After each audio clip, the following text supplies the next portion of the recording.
नमस्कार साथियों, गौरव ज्ञान धारा में आपका स्वागत है। 45 क्लासें अपनी पूरी हो चुकी हैं और ये 46वीं क्लास है। जल्द ही अपना अर्धशतक भी हो जाएगा और धीरे धीरे ईश्वर ने चाहा तो शतक भी होगा और विद्यार्थियों को लाभ हो रहा है और आगे भी होगा। साथियों, अपन ने सभ्यता जो है 2 क्लासेस में पढ़ ली और बड़ी व्यवस्थित पढ़ी है और याद करते हुए पढ़ी है। अब अपन आगे बढ़ रहे हैं और अब अपने सामने आएंगे वंश। जैसे सबसे पहले आपके सिलेबस में है गुर्जर प्रतिहार वंश, ठीक है। अब गुर्जर प्रतिहार वंश में अपन उन चीजों को स्पेशली ज्यादा जोर देकर पढ़ेंगे जहां से प्रश्न बनते हैं, लेकिन पहले बेसिक से शुरू करते हुए चलेंगे। जब हम वंश पढ़ते हैं तो यानी कि राजपूत काल पढ़ेंगे अपन, और राजपूत काल पढ़ते हैं यूं समझ के चलो आपके जो ये है गुर्जर प्रतिहार पढ़ेंगे तो उससे पहले ये राजपूतों की उत्पत्ति से संबंधित बहुत सारे प्रश्न बनते हैं। अब देखो, हिस्ट्री पढ़ना एक अपने आप में मतलब मुझे बहुत अच्छा लगता है कि मैं हिस्ट्री का विद्यार्थी रहा हूं और इतिहास विषय से मेरा अच्छा लगाव रहा है। आप सभी जानते हैं, इतिहास में नेट की है मैंने 2 बार नेट की। इतिहास में काफी अच्छा लगाव और जुड़ाव रहा है इतिहास से। तो अब इसमें देखो, इतिहास के अंदर जो लगाव और जुड़ाव है वो आप जैसे जैसे पढ़ोगे वैसे वैसे आपको भी समझ में आएगा। अब इसमें यह है साथियों कि राष्ट्र कवि जो रामधारी सिंह दिनकर है ना, उन्होंने एक पंक्ति कही थी कि मैं जब जब भी राजस्थान की धरा पर कदम रखता हूं तो मुझे मतलब एक बहुत अच्छी सी फीलिंग आती है और मुझे ऐसा लगता है कि यहाँ कहीं पे जहां जहां मैं कदम रखता हूं तो कहीं पे किसी वीर की ऐसी कोई मंदिर या नहीं हो रहा हो, उसकी वीर गति के कोई अवशेष नहीं रहा हो या किसी वीरांगना का कोई थान ना हो। ऐसा उन्होंने रामधारी सिंह दिनकर जिनका है, यानी कि राजस्थान में जन्म लेना ही अपने आप में एक काबिलियत है। अब इसके बाद में हम राजस्थान के इतिहास को पढ़ रहे हैं तो हमारे लिए दूसरा सौभाग्य है, ठीक है। तो राजस्थान के इतिहास में जो राजपूत काल है वो बहुत अहम भूमिका रही है और राजपूत काल से संबंधित प्रश्न बहुत बनते हैं। प्रश्न सिर्फ आपके इस एग्जाम में नहीं, हर एग्जाम में बनते हैं और हमेशा विद्यार्थी कंफ्यूज रहता है। मैं आज आपको ये सारे के सारे जो है याद करवा दूंगा, क्योंकि ये देखो, ये जो फैक्ट है ना, ये सब जगह लिखे हुए मिलते हैं। मैंने कोई इसमें 9 की 13 नहीं की है, ये सारे सब जगह लिखे हुए मिलते हैं संकलित करके, ठीक है, आपको दे देते हैं, वो बात अलग है। लेकिन याद कैसे रखना है वह समस्या रहती है विद्यार्थी के सामने। और मेरा जो उद्देश्य रहता है वो ये रहता है कि मैं ज्यादा से ज्यादा विद्यार्थियों को याद करवा दूं, जिस उद्देश्य से विद्यार्थी जुड़े हैं तो उन्हें पूरा किया जाए। अब याद रखने के लिए साथियों ऐसा है, सबसे पहले बता दूं कि जैसे मैंने जो जो आपके मत लिख रखे हैं इसमें, उसमें ऐसा है कि जितनी ज्यादा किताबें पढ़ोगे सब में अलग अलग लिखेगा। मैंने 4-5 किताबों को पढ़ के एक समेकित आपके सामने दिया है और यहां से प्रश्न बनता है तो आपके गलत होने की संभावना नहीं रहेगी। अब इसमें यूं है कि कुछ जो मत देने वाले जो है इतिहासकार, वो किसी 2 मत का भी समर्थन करते हैं, कहीं कहीं तो उनके नाम ऐसे भी मिलेंगे, तो आपको ज्यादा कंफ्यूज होने की जरूरत नहीं है। इस चीज को आज मैं समझा रहा हूं, उसको व्यवस्थित तरीके से समझ लेना, आपके काम निकल जाएगा, ठीक है। तो शुरू करते हैं साथियों। अब देखो, सबसे पहले हेडिंग, आप जब नोट्स बनाओगे तब एक बार ये इसको समझ लो, उसके बाद में नोट्स बनाना आप। तो सबसे पहले देखो, अपन ये मत लेते हैं अग्निकुंडीय, ठीक है, अग्निवंशीय कह सकते हैं, या ये कहा गया है कि राजपूतों की उत्पत्ति जो हुई वह अग्निकोण से हुई। सबसे पहले आपको बता दूं, राजपूत काल जो माना जाता है वो 7वीं शताब्दी से लगाकर और 12वीं शताब्दी तक का माना जाता है, ठीक है, लगभग 12वीं शताब्दी तक का राजपूत काल माना जाता है। जैसे पहले मौर्य काल था, फिर गुप्त काल, फिर गुप्तोत्तर काल, फिर इतिहास में एक रिक्तता सी महसूस हुई तो वो राजपूत वंश का उदय हुआ और राजपूत वंश की उदय ने इस रिक्तता को भरा। और उसके बाद में आपको पता है फिर सल्तनत काल आ जाता है इसके बाद में, और फिर मुगल काल, फिर जो है अंग्रेजों का आगमन, और इस तरीके से टाइमलाइन चलती है अपने इतिहास की। तो ये है। अब राजपूतों का जो अलग अलग तथ्य है उनमें क्या है कि सबसे पहले आबू पर्वत का गुरु वशिष्ठ द्वारा एक अग्निकुंड वाला सिद्धांत दिया गया। हुआ क्या था कि गुरु वशिष्ठ, मतलब उस समय जब ऋषि मुनि जो तपस्या करते या कोई भी अच्छा काम करते तो अपवादी तत्व उन्हें परेशान करते। अपवादी तत्व का मतलब है राक्षस गण और ऐसे शरारती तत्व परेशान करते। गुरु वशिष्ठ ने फिर क्या किया कि यज्ञ किया, और यज्ञ करके और 4 जातियों को, उसमें से 4 वीर योद्धा जातियों का उसमें से उत्पत्ति बताते हैं वो, कि उत्पत्ति की उन्होंने।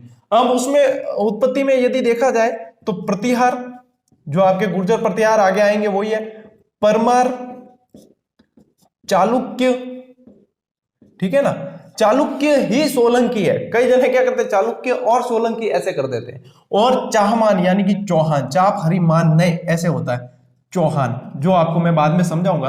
अब ये चौहान अपने पढ़ने ही है वैसे भी। तो ये ध्यान रखना, प्रतिहार, परमार, चालुक्य और चौहान, ये चारों की उत्पत्ति आबू के वशिष्ठ यज्ञ जो किया था इन्होंने, अग्नि यज्ञ, उससे मिलती है। अब ये मत किसने दिया है? ये मत दिया है चंद्रबरदाई ने। और चंद्रबरदाई की रचना आपको पता हो तो क्या थी? पृथ्वीराज रासो, ठीक है, रासो साहित्य था जिसमें वीरता का बखान किया जाए, पृथ्वीराज रासो ने की।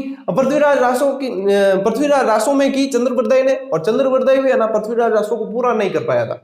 तो इसके पुत्र जलहन ने इसको पूरा किया था। ये एक तथ्य आपको सिर्फ याद रखना है। ऐसी कई रचनाएं, सूर्यमल मिश्रण की रचना को पूरा नहीं किया, इनके बेटे मुरारीदान ने पूरा किया था। तो ये इस बहुत सारे तथ्य मिलेंगे जो आपको आगे जैसे जैसे अपन पढ़ेंगे ना, वहां पे मैं आपको बताता रहूंगा। अब देखो चंद्रबरदाई जो है इसने दिया। अब मुझे ये बताओ कि यज्ञ करेंगे वो कहां करेंगे? कोई टेबल माते वह कहीं टेबल माते या कहीं सोफे माते या वह कौन कट हुई जमीन माते हुई, कहां होगा? पृथ्वी पर यज्ञ होगा, पृथ्वी के ऊपर ही यज्ञ होगा। बस यहीं से याद रखना है, यज्ञ किया तो कहां किया? जमीन पे किया होगा ना, पृथ्वी पर किया। तो पृथ्वीराज रासो के अंदर क्या मिलता है कि अग्निकुंड लगाया पृथ्वी के ऊपर और फिर यज्ञ किया, फिर उसमें से जातियां उत्पन्न की। तो अपने अग्निकुंड वाला सिद्धांत ध्यान में रखना है, ठीक है, ये हो गया काम। अब रासो है ना, रासो से ही ध्यान रखना कि एक हम्मीर रासो था, हम्मीर रासो जो जोधराज द्वारा कृत है, तो हम्मीर रासो भी इसका समर्थन करता है। और आपके सूर्यमल मिश्रण भी इसका समर्थन करते हैं, मूणुत नैणसी भी इसका समर्थन करते हैं। इसके अलावा जयानक, कौन? जयानक, जिन्होंने पृथ्वीराज विजय लिखी, क्या लिखी? पृथ्वीराज विजय, वो भी इसका समर्थन करते हैं। तो ये इतनी तरीके से, लेकिन मुख्य रूप से आपको क्या ध्यान रखना है? चंद्रबरदाई पृथ्वी पर यज्ञ किया, और पृथ्वी पर यज्ञ किया यानी कि पृथ्वीराज रासो के अंदर उल्लेख है, और ये चीज हो गया क्लियर, ठीक है। अब आगे बढ़ते हैं। विदेशी जातियों से उत्पन्न, विदेशी में जैसे शक सीथियन भी आ जाएगा लिखा हुआ, कहीं पे ध्यान रखना, शक के साथ सीथियन भी आ जाएगा लिखा हुआ, शक, कुषाण, हूण, इनसे उत्पन्न बताया है कि विदेशी जातियों से उत्पन्न हुआ। तो विदेशी जातियों मन थे, वो बताओ कि कर्नल टॉड विदेशी हो के भारतीय हो के गुरुजी विदेशी हो, क्रुक विदेशी हो के भारतीय हो के गुरुजी विदेशी हो, स्मिथ विदेशी हो के भारतीय गुरुजी विदेशी हो। तो बस विदेशी को तो विदेशी दहलाना। भंडारकर भी कहें कि वो बाबूजी भंडारकर ने विदेशी ब्राह्मण कह दिया इनको, विदेशी ब्राह्मण, ये थोड़ा सा ध्यान रखें। भंडारकर ने विदेशी ब्राह्मण का, अब ब्राह्मण होता है, ब्राह्मण के भंडार भरे हुए रहे। कोई भी ब्राह्मण अपने पास आता है, मिलने आता है, तो यही कहते हैं ब्राह्मण है, इसके भंडार भरे हुए रहे, और ब्राह्मणों के भंडारियों में भरी वड़ाई रहे। हाँ ध्यान ही है? तो भंडारकर ने क्या कहा? ब्राह्मण, विदेशी ब्राह्मण का है, यानी कि विदेशी का। अब टॉड विदेशी, स्मिथ विदेशी, क्रुक विदेशी, तो विदेशी से विदेशी को आपको लिंक करना है, और ये चीज आपको हो गई याद, ठीक है। अब देखो सूर्यवंशी और चंद्रवंशी या प्राचीन क्षत्रिय है, प्राचीन क्षत्रिय कह सका, यानी कि आर्य भी कह सकते हैं। प्राचीन क्षत्रिय कौन थे?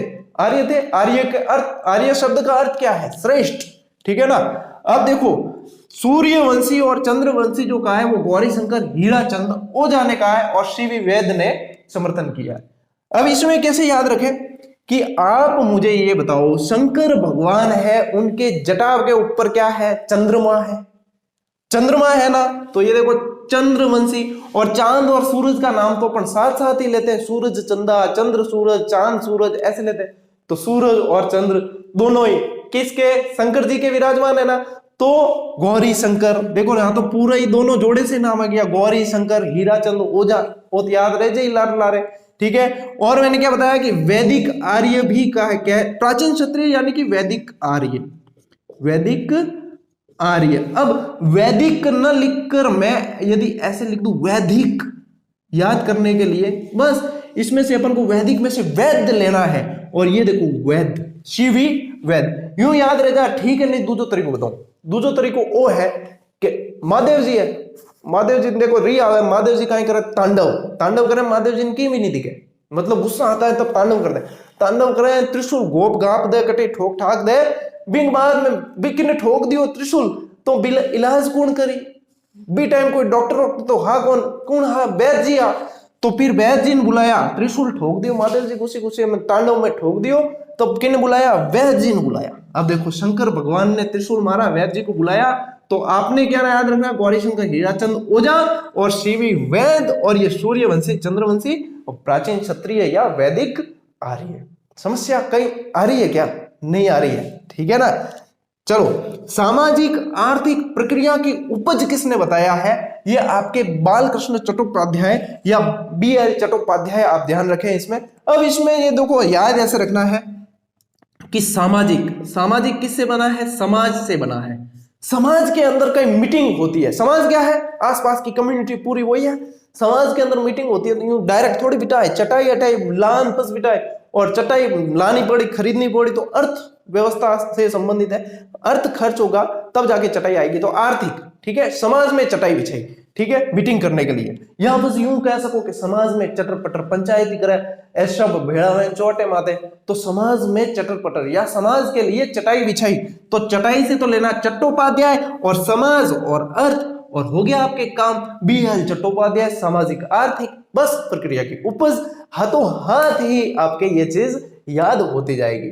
और मतलब ये चीज ऐसी है साथियों, आपको भले ही लगे कि ये मुझे अभी याद नहीं हुई या क्या बता, लेकिन जब जब आपके सामने प्रश्न आएगा और ऑप्शन आएंगे, आपके दिमाग में अपने आप ये चीज आने लगेगी। यही तरीका होता है याद करने का और करवाने का, ठीक है ना। अब देखो, कुषाण या युचि, ये बहुत इंपॉर्टेंट है, इसको ध्यान रखना। सिर्फ कुषाण और युचि आए तो ध्यान रखना कि कनिंघम ने कहा है। अब या तो इस क से आप बिठा देना कि कनिंघम ने कहा है, ठीक है।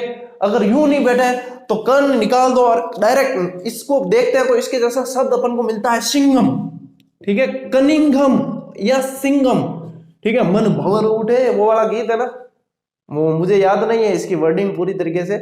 तन सिंहर उठे, कोई ऐसा है, जब वीर भरे हुंकार सिंघम, कोई ऐसा ऐसे ही मतलब है। पिक्चर देखी हुई लेकिन वर्ड याद नहीं है, ठीक है। तो उसमें कौन था? सिंघम कौन था? अजय देवगन। अजय देवगन की पत्नी कौन है? काजोल, ठीक है ना। तो सिंघम की पत्नी कौन है? काजोल है, ठीक है। तो क से तो अपन को लेना है कि कुषाण, ठीक है। कुषाण और सिंघम यानी कि कनिंघम, कनिंघम कुषाण, क से क मिला देना। याद रखने का तरीका है बस एक, कि इस तरीके से कनिंघम युचि यानी कि कनिंघम, और कुषाण कनिंघम, ये याद रखना है, ठीक है। अब देखो, विभिन्न जातियों का मिश्रण, क्या विभिन्न जातियों के मिश्रण से राजपूतों की उत्पत्ति हुई, ये जो मत दिया था वो शर्मा जी यानी दशरथ शर्मा और विशुद्धानंद पाठक, VN पाठक यानी कि विशुद्धानंद पाठक ने दिया। अब देखो इसमें क्या है, कैसे याद करें गुरुजी, इसमें क्या ट्रिक बताएंगे। जब स्टूडेंट पढ़ते हैं ना तो आगे वाला ध्यान रखते हैं कि इसमें तो बता दिया, अगले में क्या बताएंगे, इसमें भी बता दिया, अगले में क्या बताएंगे, और इंटरेस्ट बना हुआ रहता है, फिर वो स्किप नहीं कर पाते कि अगले में क्या बताए, बीच में कोई छूट नहीं जाए, पॉइंटेड हो, है ना। चलिए, विभिन्न जातियों का मिश्रण। विभिन्न जाति अगर कह दिया तो एक तो है नहीं, दो है नहीं, तीन है नहीं, चार है नहीं, 8 10 है। कितनी है? एक से लगा के 10, कितनी है? 10। 10 से ही तो बना है दशरथ, 10 रथ हो गया ना। विभिन्न जाति यानी एक से ज्यादा है, 10 जातियां हैं मान लो, ठीक है। तो दशरथ शर्मा ने कह दिया कि विभिन्न जातियों का मिश्रण है, और विभिन्न जातियों का मिश्रण, और VN पाठक ने समर्थन कर दिया। या फिर ऐसे याद रख लेना कि 10 जातियों का पाठ पढ़ाया। यहां थोड़ा सा मैं इसको यहां ले लेता हूं, आपके सुविधा रहेगी। 10 जातियों का पाठ पढ़ाया, ऐसे याद रख लेना। 10 यानी कि दशरथ, और पाठ यानी कि पाठक जी। कौन से? VN पाठक, विश्वनानंद पाठक जी। ये हो गया आपके काम तमाम। अब देखो, ब्राह्मण वंशीय, ये तो थे विदेशी ब्राह्मण, और ये है देशी ब्राह्मण अपने भारत के, ठीक है ना। तो ब्राह्मण वंशीय, अब ब्राह्मणों का समर्थन कौन करी? ब्राह्मण ही करी ना, पर समस्या ही कटा है। देखो, ब्राह्मण वंशीय शर्मा जी हैं, पाठक जी तो यहां भी साथ आए थे, यहां भी साथ आएंगे, बस समस्या कहीं है ही नहीं, ये समाधान ही समाधान है। दशरथ शर्मा, गोपीनाथ शर्मा, VN पाठक, ब्राह्मणों का समर्थन शर्मा जी ने किया है, बस हो गया काम। आदिम जाति, VA Smith, Vincent Iyer Smith, ठीक है ना। अब इसको कैसे याद रखें? IPL याद रखें, स्मिथ याद रखना है तो अपन को IPL याद रखना है। IPL में देखो, राजस्थान रॉयल्स में स्मिथ आया था, जो ही मतलब टीम बनन ढुकती ना, ड्रीम 11 में तो सब पहला स्मिथ लेता, आज स्मिथ खेलेगा, आज स्मिथ खेलेगा, सबसे पहले स्मिथ लो, स्मिथ ने कैप्टन बनाओ, ठीक है। क्या आज स्मिथ खेलेगा, बस हो गया काम अपना। आदिम जाति स्मिथ, VA स्मिथ, आज स्मिथ खेलेगा, पक्की बात है, ठीक है। आदिम जाति स्मिथ, या फिर आज, या फिर ऐसे याद रख लेना, आजा वह स्मिथ, या यूं ही बढ़िया है, वो बढ़िया ट्रिक है, आज स्मिथ खेलेगा, ये सबसे बढ़िया है, ठीक है, आदिम जाति और स्मिथ। अब देखो वैदिक आर्य, ये आ गया यहीं पे, मैंने बता दिया था ये वैदिक आर्य वाला, और ये जो है ना ये वाला मत, ये सर्वमान्य यानी कि ज्यादा मान्य, सर्वाधिक मान्य है, सर्वाधिक मान्य है ये वैदिक आर्य वाला, और ये जो है सीवी वैद्य ने दिया है। वैदिक, वैदिक याद रखना है, वैदिक, वैदिक आर्य तो वैद्य याद हो जाएगा।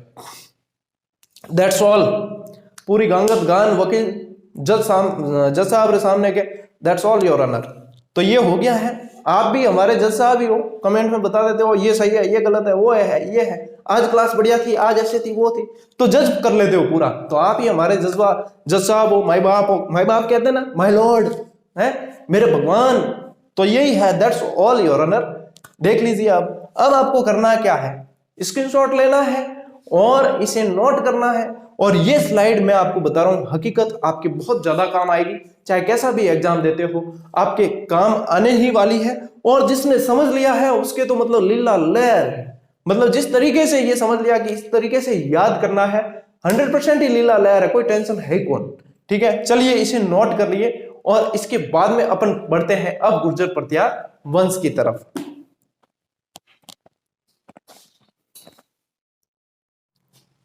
राजपूतों की उत्पत्ति आपको पूरी तरीके से समझ में आ चुकी है, मुझे पता है। अब अपन को पढ़ना है गुर्जर प्रतिहार, आपके सिलेबस के अंदर है, राजपूतों की उत्पत्ति भी है, वो लिंकिंग टॉपिक है, वो मैंने करवा दिया आपको। अब गुर्जर प्रतिहार ऐसा है साथियों, मतलब इतनी माथा फोड़ी है इसके अंदर, सीधी सी बात बताऊं, टू बी ऑनेस्ट, जो मन में है वो बताता हूं, वास्तव में माथा फोड़ी है। माथा फोड़ी यूं है कि याद कौन है, अलग अलग शाखा है ना, नागवट का थान, किसमें थान है, रजील ने वो नहीं, ये वो से याद नहीं। जब मैंने इतिहास शुरू में पढ़ना शुरू किया, मेरे लिए भी ये एक सिर दर्द रहता था।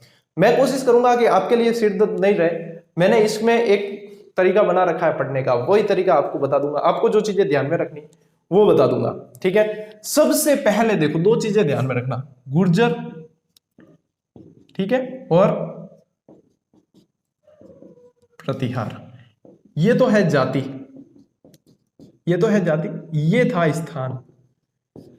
स्थान कैसे, एक शब्द आता है इतिहास में गुर्जरात्रा, पहले मारवाड़ और मारवाड़ के आसपास के क्षेत्र को गुर्जरात्रा कहा जाता था। गोपीनाथ शर्मा ने इसका समर्थन भी किया है कि ये चीज ऐसे है, बताया उन्होंने।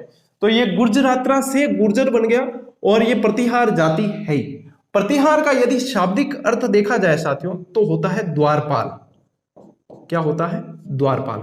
ये जो अपने आप को क्या है, लक्ष्मण के वंशज मानते थे, लक्ष्मण जी थे ना, लक्ष्मण के वंशज, राम जी के भाई लक्ष्मण जी, और लक्ष्मण जी क्या थे, राम जी के द्वारपाल थे, राम जी के द्वारपाल। कैसे थे को गुरु जी भाईयान द्वारपाल की, मतलब जब राम जी जब वनवास के लिए गए तो लक्ष्मण जी कहा कि मुझे ले चलो, मैं मतलब आपका सेवक हूं, और आपको पता है शेषनाग का अवतार मानते हैं, मैं तो सेवक हूं, मैं आपका द्वारपाल हूं, आप कुटिया में रहना, मैं आपके बात जो है ध्यान रखूंगा, और ये मतलब आप वार्तालाप, आप मैथोलॉजी थोड़ी बहुत जानते हो तो पता होगा, और नहीं जानते तो मैंने बता दिया। तो लक्ष्मण जी क्या थे, राम जी के वंशज, ये अपने आप को लक्ष्मण के राम जी के भाई थे, और ये अपने आप को लक्ष्मण के वंशज मानते, और ये द्वारपाल है, ठीक है। ये चीज क्लियर हो गई, अब इसमें कोई समस्या नहीं आनी है आपके, ठीक है। यहां पे आ गया। अब देखो एक ये आता है कि स्पेशली गुर्जर शब्द का उल्लेख किन शिलालेख में मिला, ठीक है। एक तो ये, और एक आएगा कि गुर्जर ये प्रतिहार थे ना, इनका लिखित अभिलेख सबसे पहला कौन सा मिला। तो सबसे पहले तो मैं इसके बारे में आपको बताना चाहूं कि इस शब्द का उल्लेख जो है, वैसे 4 शिलालेख है जिसके अंदर गुर्जर शब्द का उल्लेख मिला। उसमें आपको ऐसे याद रखना है कि रानी, देख की जगह अपन लिखेंगे देख, ये दे भी सही कर देता हूं, रानी देख गुर्जर आया, याद हो जाए, कोई समस्या कौन है, रानी देख गुर्जर आया। अब ये रा से आपको लेना है राधनपुर, राधनपुर शिलालेख, यहां से आ जाएगा आपके नीलकुंड, कई जगह नीलगुंड भी लिखा मिलेगा, कोई कंफ्यूज मत होना, सिर्फ आपको याद रखना है। ठीक है। यहां से आएगा देवली शिलालेख, देवली शिलालेख, और यहां से आएगा आपके करदाह, करदाह। ये जो चारों हैं इसके अंदर इस शब्द का उल्लेख है गुर्जर के अंदर। कहीं कोई समस्या है? कहीं भी नहीं। इतिहास बहुत सरल है और बहुत इंटरेस्टिंग है, बस पढ़ना आना चाहिए व्यवस्थित। ठीक है, राधनपुर, नीलकुंड, देवली और करदाह। ठीक है, ये चीज आपके आगे क्लियर कि इनके अंदर गुर्जर शब्द का प्रयोग पहली बार आया। ठीक है, अब पहली बार अभिलेखीय उल्लेख गुर्जर प्रतिहार के लिए किसने किया? ठीक है, इस चीज को तो पुलकेशियन द्वितीय था शासक, चालुक्य शासक था पुलकेशियन द्वितीय। इसका एक अभिलेख था ऐहोल अभिलेख, ऐहोल अभिलेख, जो रवि कीर्ति ने लिखा था, रवि कीर्ति। इसके अंदर आपके जो है पहला आ जाएगा आपके अभिलेखीय उल्लेख। ठीक है, पहला अभिलेखीय उल्लेख आ जाएगा किसका? गुर्जर प्रतिहार जाति के बारे में उल्लेख सबसे पहले आ जाएगा कि अभिलेखीय उल्लेख इसके अंदर किया गया है। ठीक है, देखो मुहणोत नैणसी जो था ना, मुहणोत नैणसी ने इनकी 26 शाखाएं बताई, 26 शाखाएं बताई। इन 26 शाखाओं में सबसे पुरानी शाखा जो थी वो मंडोर थी। ठीक है, मंडोर की शाखा सबसे प्राचीन है, सबसे प्राचीन शाखा मंडोर है। अब देखो मंडोर भी है इनकी शाखा, भीनमाल भी है, बड़ोच भी है, कन्नौज भी है, बहुत सारी शाखाएं, 26 शाखाएं बताई, उसमें से सबसे प्राचीन मंडोर है। ये प्रश्न यहां से ध्यान रखना है। ठीक है, बाकी आपके शब्द वगैरह का ये मैंने बता दिया। ठीक है, आप ऐसे एक काम करो, इसका स्क्रीनशॉट ले लो और इसको मैंने जैसे जैसे बताया है वैसे वैसे आप लिख लेना। इतना तो कर लोगे ना काम, बिल्कुल व्यवस्थित एक एक चीज बोलकर बताइए और लिखा भी है व्यवस्थित, तो इस चीज को आप अपने नोट्स में उतार देना और इसका स्क्रीनशॉट ले लो। फिर अपन इसके आगे बढ़ते हैं, मिटाना पड़ेगा बोर्ड को, आप स्क्रीनशॉट ले लो। पहले लिख लिया है आपने? देखो कुछ जानकारी आपको दे दूं पहले कि साहित्यिक जानकारी जो है गुर्जर प्रतिहार की कहां से मिलती है, इन चीजों को आप थोड़ा सा ध्यान रखें। कुवलयमाला बहुत ही प्रसिद्ध ग्रंथ है, उद्योतन सूरि ने लिखा है और वत्सराज के समय लिखा है। ठीक है, वत्सराज के ये प्रश्न बनता है कि उद्योतन सूरि किसके समय था? वत्सराज के समय था। ठीक है, हरिवंश पुराण जिनसेन सूरि ने, और ये भी वत्सराज के समय था। राजतरंगिनी कल्हण ने लिखी, उसके अंदर भी इसकी जानकारी मिलती है, कश्मीर से संबंधित है। ठीक है, हर्ष चरित्र बाण भट्ट ने लिखी थी, उसके अंदर भी इनकी जानकारी मिलती है। हुमायूं रासो दलपत विजय द्वारा लिखी गई, इसमें भी मिलती है कुछ जानकारी। प्रभावक चरित्र जो चंद्रप्रभ सूरि है, इन्होंने लिखी है, और इन सभी के अंदर भी गुर्जर प्रतिहारों की जानकारी मिलती है। इनके अलावा किससे मिलती है? यात्रियों से मिलती है। यात्रियों में आपके कौन से आ जाएंगे? अरबी यात्री। ठीक है, अरबी में कौन कौन से? मुख्य सुलेमान, एक तो सुलेमान और एक अल मसूदी, इन दोनों ने उल्लेख किया है। अब इन दोनों ने, अरबी क्या कहते थे बेटे? अरबी यानी अरबी यात्री थे ना, अरबी यात्री, ये जो गुर्जर थे, गुर्जर प्रतिहार थे, इन्हें जूर्ज कहते थे। क्या कहते थे? जूर्ज। और जूर्ज भी स्पेशली किसने कहा है? सुलेमान ने कहा है। सुलेमान कैसे याद रखोगे? ऊ की मात्रा से याद रखना है। सुलेमान ने जूर्ज कहा है। ठीक है, अल मसूदी ने क्या कहा है? अल मसूदी ने अपना ही नाम आगे जोड़ देना, इसने कहा है कि अल गुजर। क्या कहा है? अल गुजर। याद हो जाएगा, कहीं कोई दिक्कत नहीं है। तो अरबी यात्रियों ने इनको अल गुजर और जूर्ज कहा है। दो फैक्ट आ गए सामने। और राजा को क्या कहते थे? यहां ये राजा जो होता था ना, इस राजा को ये क्या कहते थे? बोरा।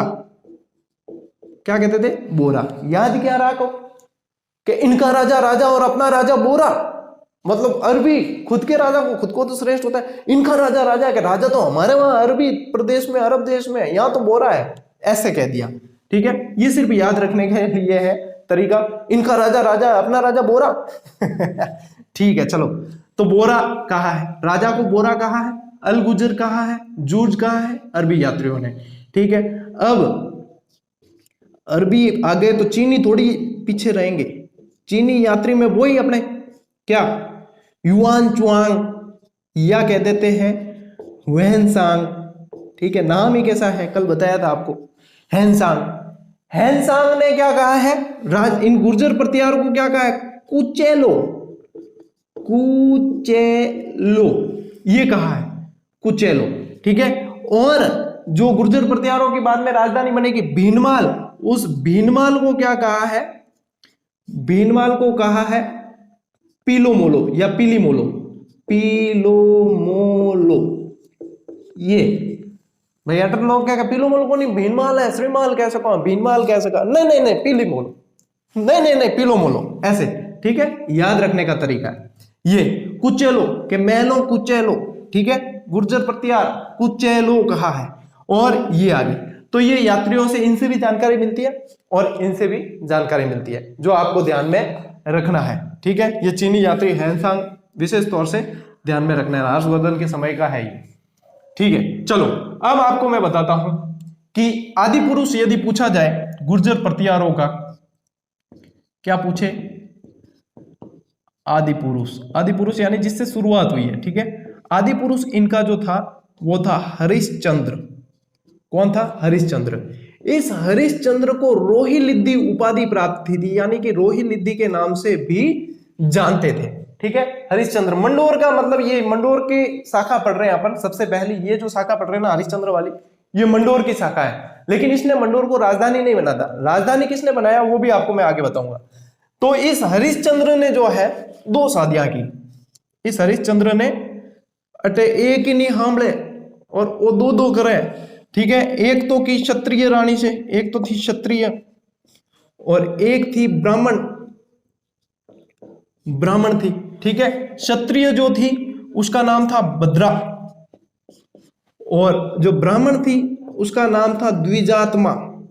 ये क्लास जिसने देखी है ना उसके गुर्जर प्रतिहार की समस्या मिट जाएगी। एक ये क्लास और एक इसके आगे वाली जो पार्ट आने वाला है वो। ठीक है, द्विजात्मा। अब इस क्षत्रिय रानी से इसको 4 संतानें प्राप्त हुई। इस क्षत्रिय रानी से 4 संतानें प्राप्त हुई। उसमें एक तो आ गया भोगभट्ट, ठीक है, एक कक, एक बद्द, ठीक है, और एक रज्जिल। और ये रज्जिल आगे ले जाएगा शाखा को, इस मंडोर वाले को। ठीक है, अब ये बात यहां तक समझ में आ गई ना, वंश वृक्ष बनाना और सीखना याद रखना आना चाहिए। हरिश्चंद्र, हरिश्चंद्र को रोहिलिद्दी भी कहते थे। ठीक है, रोहिलिद्दी कहते हैं। 2 शादियां की, एक क्षत्रिय रानी एक ब्राह्मण रानी। अब ब्राह्मण का द्विजात्मा नाम कैसे याद रखो, द्विज का अर्थ ही ब्राह्मण होता है। ब्राह्मण को द्विज भी कहते हैं, कबूतर को भी द्विज कहते हैं। ठीक है ना, तो ब्राह्मण को भी द्विज कहते हैं। 2 चीजें जो होती है वो, तो ये द्विज का इसे, ठीक है, द्विजात्मा इसका नाम था। बहुत कम स्रोतों में देखने को मिलता है ये, लेकिन आपको मैंने बता दिया है। और ये भद्रा। अब इनके 4 पुत्र थे। ठीक है, यहां से ये चीज जो है आप पहले नोट कर लेना। मैं साइड में खड़ा हूं और आप स्क्रीनशॉट लेके भी नोट कर सकते हो, क्योंकि मैं इसे अब मिटाने वाला हूं। ठीक है, ये नोट कर लेना आप। चलिए, अब इसको मिटा रहा हूं इसलिए हूं क्योंकि आपको और भी चीजें यहां पे मैं बताने वाला हूं। मेरे हिसाब से समझ में बहुत अच्छी तरीके से आ रहा होगा। और हिस्ट्री जो आप समझते हो कि कठिन है, हिस्ट्री की मिस्ट्री कैसे सॉल्व होगी, उसके बारे में आपको अब समझ में आ रहा होगा। अब ये जो है ना साथियों, अब इसमें से इसको कैसे याद रखोगे, इसको ऐसे याद रख लेना, भो कदर। ठीक है, इस कदर को अलग याद रखना और इस भो को अलग याद रख लेना। ठीक है, ऐसे याद रखना, भूकदर या भोकदर या कैसे भी याद रखना। तो कदर, ये दद है, बद नहीं है, मैंने दद बद लिख दिया, ये दद है, भोकदर। ठीक है ना, तो ये कक दद रज्जिल। अब देखो ये जो रज्जिल है यहां तक आपके समझ में आ गई, और ये हरिश्चंद्र के साथ में आपको यही चीज ध्यान रखनी थी। अब आपके ये जो रज्जिल है, अब देखो मंडोर शाखा पढ़ रहे हैं ना अपन, मंडोर। तो मंडोर में आपको ध्यान रखना है, इस र से ही रज्जिल ध्यान रख लेना। ठीक है, क्यों ध्यान रखना है, क्योंकि र से राजधानी बनाया। आगे से आगे देखो, आपके लिए मैं जितना आसान कर सकता हूं उतना आसान कर रहा हूं, पर थे शेयर ही कौन करो, गुरुजी प्रयास करे, थे प्रयास करो कौन, क्लास जाम रही जाओ रखो। मैं सोच रहा हूं कि विद्यार्थी बहुत मेरे प्रति भी समर्पण रख रहे हैं और शेयर करेंगे बढ़िया आराम से, पर करते ही नहीं हो। तो देखो मंडोर र से रजिल याद रखना और र से राजधानी याद रखना, यानी कि मंडोर की वंशावली फिर प्रारंभ होगी किससे प्रारंभ होगी? रजिल से प्रारंभ होगी। क्यों? इसने राजधानी बनाया है यहाँ, ठीक है। फिर इस रा से ही ध्यान रखना कि इसने राजसूय यज्ञ किया था, राजसूय यज्ञ किया था इसने, ठीक है। ये चीज आपको रजिल से संबंधित ध्यान में रखनी है, ज्यादा लोड तो ज्यादा तो लेना ही नहीं है, ठीक है। ये रजिल से संबंधित आप इतनी चीजें थोड़ी सी ध्यान रख लेना। राजसूय यज्ञ क्या? राजधानी बनाई मंडोर का, ठीक है। अब देखो इस रजिल के बाद में एक शासक हुआ जिसका नाम था सिलुक। सिलुक, वैसे रजिल का पुत्र हुआ नरबट। चलो पहले यही बता देता हूं आपको, रजिल का जो पुत्र था वो था नरबट, नरभट्ट। और नरभट्ट का जो पुत्र था वो था नागभट्ट प्रथम, नागभट्ट प्रथम। अब ये नरभट्ट है ना, इसकी भी एक उपाधि थी, जो उपाधि थी पिल्ल पाणी, पिल्ल पाणी। ये पिल्ल पाणी आप ध्यान रख लेना। और नागभट्ट यानी कि इसका क्या हुआ? ये पोता हुआ, पोता हुआ ना। ये नागभट्ट जो है मेड़ता को राजधानी बनाने वाला शासक था, मेड़ांतक या मेड़ता, मेड़ता को राजधानी बनाया किसने? नागभट्ट ने। नागभट्ट ने विवाह किया किससे? ऐसे लिख देता हूं तो याद ज्यादा रहेगा। नागभट्ट ने विवाह किया जज्जिका से। किससे विवाह किया? जज्जिका से। किसने? नागभट्ट ने जज्जिका से विवाह किया। और जज्जिका से विवाह करने के बाद इसको दो पुत्रों की प्राप्ति हुई, जिसमें से एक तो था जिसका नाम था तात और एक का नाम था भोज। और ये भोज शासक बना था इसमें से, ठीक है। इस जज्जिका और नागभट्ट के दो पुत्र थे, एक का नाम था तात और एक का नाम था भोज, और ये दो पुत्र प्राप्त हुए थे। यहां तक मेरे हिसाब से आपको पूरा का पूरा समझ में आ गया। इसमें से मोस्ट चीजें क्या है मैं बता दूं जो याद रखनी है। नरभट्ट की उपाधि याद रखनी है, मंडोर की वंशावली प्रारंभ होती है यहां से, रजिल ने जो है मंडोर को राजधानी बनाया ये याद रखना, राजसूय यज्ञ, आदिपुरुष हरिश्चंद्र था। ये नाम याद नहीं भी रहेंगे तो चलेगा, नहीं पूछा जाएगा, मैं बता दूं आपको, नाम नहीं पूछे जाएंगे। और ये चार पुत्रों के नाम भी याद नहीं रहे तो कोई दिक्कत नहीं है, ये याद रहना जरूरी है, ये याद रहना जरूरी है। और ये यहां से राजधानी इसने बनाई, ये याद रखना। नरभट्ट की उपाधि भी मुझे लगता है इस क्लास के अंत में मैं बताऊंगा कि इनमें से प्रश्न बनने की संभावना कितनी है, कैसे है। जहां से थी वही चीज बता रहा हूं, इसमें बहुत ज्यादा है, मैटर खूब ज्यादा है, मैं आपको समेट कर दे रहा हूं सारी चीजें। जितने आपको पढ़ना है, जैसे पढ़ना है, पका हुआ है, पूरा खाना ही है सिर्फ, ठीक है ना। तो ये भोज और तात तक ये आप नोट्स बनाओ एक बार, फिर इसके बाद में मैं आपको अगली स्लाइड पर लेकर चलता हूं। थोड़ा सी है इसके बाद में मंडोर की शाखा में, फिर जो है दूसरी शाखा आएगी। एक बार इसकी आप जो ये नोट्स बना दो, इसके स्क्रीनशॉट लेके नोट्स बनाओ एक बार इसके। अब देखो साथियों, अपन ने नागभट्ट तक पढ़ लिया, ठीक है। नागभट्ट के बाद में इसमें एक शासक, नागभट्ट के बाद भोज पढ़ा अपन ने, और भोज के बाद में अपने एक शासक हुआ सिलुक। सिलुक के अंदर क्या ध्यान रखना है कि इसने जो अपना साम्राज्य था वल्ल, वल्ल किसे कहते हैं? जैसलमेर। वल्ल किसे कहा गया है? जैसलमेर को। इसने अपना साम्राज्य विस्तार किया, जैसलमेर तक कर दिया। और जैसलमेर का एक शासक था देवराज भाटी, देवराज भाटी। और इसको क्या किया? पराजित किया। बस इतना ही ध्यान रखना है, इसको पराजित किया और वल्ल तक, यहां तक शासन कर लिया। अब इसके फिर दो पुत्र, ठीक है, एक का नाम था बाउक और एक का नाम था कुक्कुक, कुक्कुक, ठीक है। कुक्कुक ने क्या किया भाई साहब? गटियाला, गटियाला शिलालेख, गटियाला। और गटियाला शिलालेख जो थे उनकी संख्या थी 2, भाषा थी संस्कृत और प्राकृत, ठीक है, 861। बस इतना ही सवाल पूछा जाता है कि गटियाला शिलालेख किसने लिखवाया या किसने उत्कीर्ण करवाया? तो गटियाला शिलालेख करवाया है कुक्कुक ने। याद क्या रखा?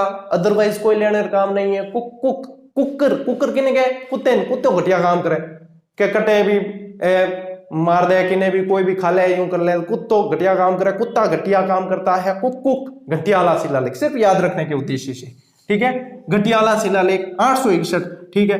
बाउक ने क्या किया भैया?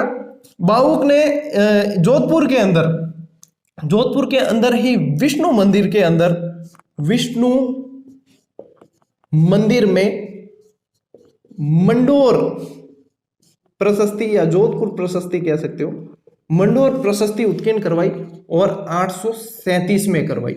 ये ध्यान रखना है, यहां से बाहुक से संबंधित और कुकुक से संबंधित आपको ये ध्यान रखना है, और बस इतने ही ध्यान रखना है। और मंडोर शाखा की जो उल्लेख मिलता है ना, वो कुकुक तक ही मिलता है, ठीक है, कुकुक तक ही मंडोर शाखा का मिलता है। फिर जो अपने ये जो दद्द जो था, ये भड़ोज की शाखा से संबंधित हो जाता है। दद्द ने भड़ोज में शाखा स्थापित की, और भड़ोज के अंदर आपको पता है बंदरगाह भी है वो वाले, वहां से प्रश्न नहीं बनते, आपको ज्यादा फैलने की आवश्यकता नहीं है, जहां से बनते हैं। अब इसमें भी मैं बताऊं, आज अपन ने जो पढ़ा है मंडोर वाली शाखा, इसके अंदर से आपके प्रश्न बनने के चांसेस कम रहते हैं, लेकिन समझना जरूरी है, क्योंकि अपन शुरू से नहीं करेंगे तो अपन पता नहीं चलेगा आगे जाके क्या हो रहा है। इसमें से प्रश्न बनने कम रहते हैं। अब जो कल वीडियो आएगा, कल की जो क्लास आएगी अपनी, उसके अंदर से प्रश्न आपके ज्यादा बनते हैं। क्यों? आप मिहिर भोज के अंदर, वत्सराज के अंदर, नागभट्ट प्रथम, नागभट्ट द्वितीय, और उसमें से आपको सीधे सीधे फिर याद करना है। मैं समझाऊंगा त्रिराष्ट्र संघर्ष वगैरह जो है, कन्नौज के लिए त्रिराष्ट्र संघर्ष हुआ, 100 वर्षों का युद्ध जिसे कहा जाता है, ये चीजें हैं जिनमें से प्रश्न बनता है। आज की क्लास में आपको प्रश्न जो अरबी यात्रियों ने नाम दिए वो, चीनी यात्री ने नाम दिए वो, और फिर आपके उत्पत्ति मैंने बताई, इसमें राजपूतों की उत्पत्ति बताई है, ठीक है, और ये साहित्यिक उल्लेख है ये बता दिए। इसके अलावा आदि पुरुष याद रख लेना बिल्कुल, और मंडोर शाखा की वंशावली से संबंधित रज्जिल जरूर याद रखें, गटियाला शिलालेख कुक्कुक जरूर याद रखें, और मंडोर प्रशस्ति 837 वाली जो है वो बाहुक याद रखना। इतना काम कर लेना, और लगभग मुझे लगता है क्लास जिसने व्यवस्थित रूप से देखी है, ढंग से देखी है, पढ़ने के उद्देश्य से देखी है, उनको ये चीजें हाथों हाथ ही याद हो जाएगी और नोट्स बहुत बढ़िया बन जाएंगे। अब ये चीजें किताब में भी है, किताब में आपके और मतलब थोड़ी सी तथ्य जो मैं क्लास लेता हूँ पूरी तथ्यात्मक लेता हूँ, इस तरीके से जो चीजें ऑप्शन जो 4 ऑप्शन आते हैं वहां जो चाहिए उसमें। किताब में ऐसा है कि देखो हम लिख कर देते हैं व्यवस्थित पूरा। अब इसमें से जो टाइपिंग जो होते हैं ना, टाइपिंग एरर रह जाते हैं कई बार, हमने देखे हैं कई किताबों में देखे, इसमें भी रहे, लेकिन इसमें जो है वो टाइपिंग एरर से आपको घबराने की आवश्यकता नहीं है। अपने टाइपिंग एरर के लिए हम वैसे ही, हमारी प्रूफ रीडिंग चल रही है, 2-4 बंदे बहुत अच्छी तरीके से काम कर रहे हैं, और जैसे मतलब पूरी बुक फिर से एक बार नजरों को बाहर से निकालकर जितनी भी टाइपिंग एरर है, मान लो कहीं किसी प्रश्न का कोई गलत उत्तर आ गया है या कोई शब्द जो है टाइपिंग एरर आ गया है, जैसे कि आज की इस टॉपिक में एक शब्द मैंने किताब के अंदर देखा था, क्या था उसमें टाइपिंग एरर, हाँ राधनपुर आ गया, राधनपुर की जगह राघनपुर आ गया, ठीक है ना। ऐसे जो है टाइपिंग एरर मिलते हैं, तो उसे आपको बिल्कुल ही घबराने की आवश्यकता नहीं, पूरा सॉर्ट आउट करवाऊंगा पेज नंबर वाइज आपको बिल्कुल, और दिक्कत कहीं 1% भी रखने की मन में शंका जरूरत नहीं है। बाकी अपनी क्लासेस साथ साथ चल रही है, तो आपकी बिल्कुल ही शंका रहने की गुंजाइश है ही नहीं वैसे भी। और जहां तक आपने मुझ पर विश्वास किया, तो आपको गलत तथ्य लेके आगे नहीं जाने दूंगा, हर बार कहता हूं, अभी भी कह रहा हूं। अब अगली क्लास आपके लिए और इससे गुर्जर प्रतिहार की बहुत ही मोस्ट इंपॉर्टेंट होने वाली है, उसके अंदर और सी बहुत सी चीजें निकलेगी। तो इन क्लासेस को साथियों एक बार जम के शेयर करो, जितने नए विद्यार्थी जुड़े हैं वे भी अपने जो कर्तव्य का निर्वहन करें, और भी धमाकेदार दमदार तरीके से अपन तैयारी करने वाले हैं। और मेरा उद्देश्य यही है कि मुझसे जो विद्यार्थी विश्वास करके जुड़ रहे हैं वो किसी अन्य विद्यार्थी से पिछड़ने नहीं चाहिए। कुल मिला के मतलब मैं बता रहा हूं उस अनुसार उनको तैयारी करनी पड़ेगी। बस वे खुदरी अगर एक्सक्यूज गाले गुरुजी यूं नहीं करा तो यूं कर दा, यूं नहीं करा यूं कर दा। देखो प्रतियोगी के पास में कोई ऑप्शन नहीं होते हैं कि ऐसे नहीं तो ऐसे, ऐसे नहीं तो ऐसे। सिलेक्शन लेना है या सिर्फ मजाक करनी है? मजाक करनी तो बहुत सारे ऑप्शन है, सिलेक्शन लेना है तो सिर्फ पढ़ना है और बहुत पढ़ना है, ठीक है ना। आप जब सोच रहे हो ऐसे नहीं तो ऐसे, जितने में अगला 2 लाइन पढ़ के आपसे आगे निकल जाएगा। सोचने में समय मत गवाओ, ये समय बड़ा कीमती है। जब निकल जाएगा ना फिर पता चलेगा कि हमने जो हमारा कीमती समय था, जो मेन जो नींव भरने का समय था तैयारी की, वो हमारा निकल गया। तो ये चीजें हैं, इन चीजों को समझना होगा आपको और अपनाना होगा, तब जाके सिलेक्शन खाने का काम नहीं है। लेकिन सिलेक्शन इतना टफ भी नहीं है, भारी भी नहीं है, इतना बोझ मत समझना। व्यवस्थित तैयारी चाहिए रणनीति के अनुसार, और वही चीज अपन कर रहे हैं। उम्मीद है आप लोगों की अपेक्षाओं के अनुसार ही कक्षाएं आ रही है। आपसे निवेदन यही रहेगा कि जितने हैं अपने साथी उनको जोड़ो बढ़िया अच्छे तरीके से। अपनी कोशिश यही रहेगी कि और भी बेहतर किया जाए क्लासेस को। तो इस कोशिश को जारी रखेंगे और मिलते हैं साथियों अगली क्लास में। तब तक के लिए राम राम, जय हिंद।